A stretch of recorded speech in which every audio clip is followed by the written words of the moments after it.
Let's bring in John Sitilides. He's a geopolitical strategist and consultant to the U.S.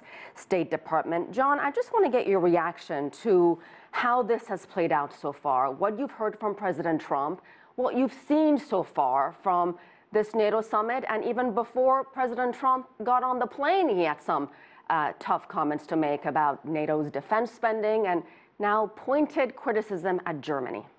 It's a continuation of the rhetoric that we heard during the presidential campaign, so there really should be no surprises. And I think we keep forgetting that President Trump is not a typical politician who was a senator before or a governor before. He was a businessman. He was a developer. He sees everything in numbers, and he's very transactional in that approach.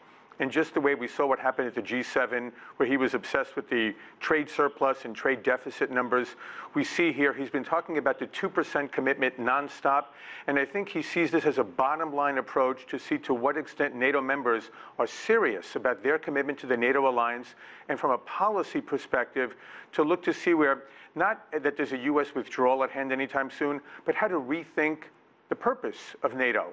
It was created for one reason nearly 70 years ago. That reason disappeared in the early 1990s.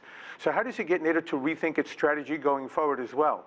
Let's talk about Germany. I'm going to read a quote to you that Maryam Zaidi also talked about. Germany is a captive of Russia, totally controlled by Russia. And he's saying this because of its energy deal with Moscow.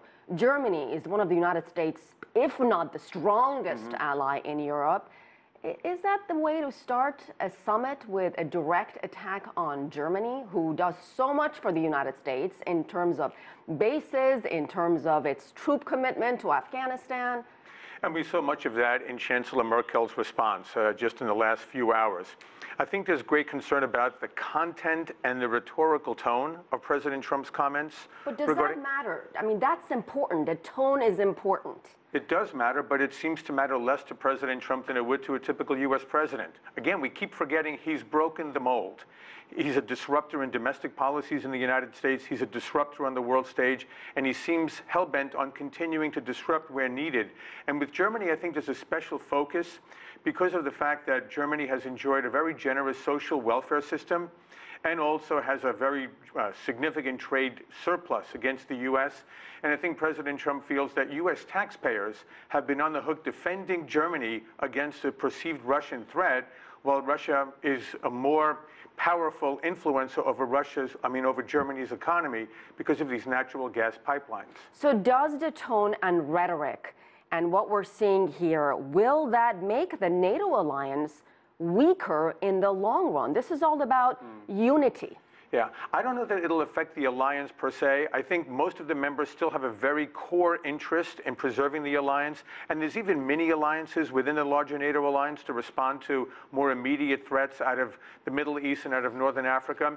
But I think what it will do is cause more pressure on individual leaders in NATO member countries with their own voters to stand up to the U.S. and President Trump.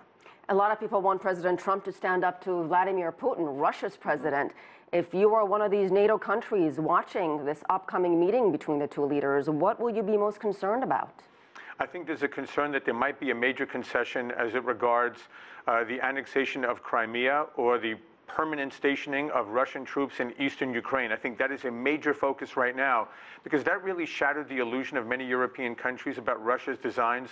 Once they actually crossed the border in Europe and implanted their troops there, and they're not leaving, that's made Europe far more concerned than it ever was before 2014.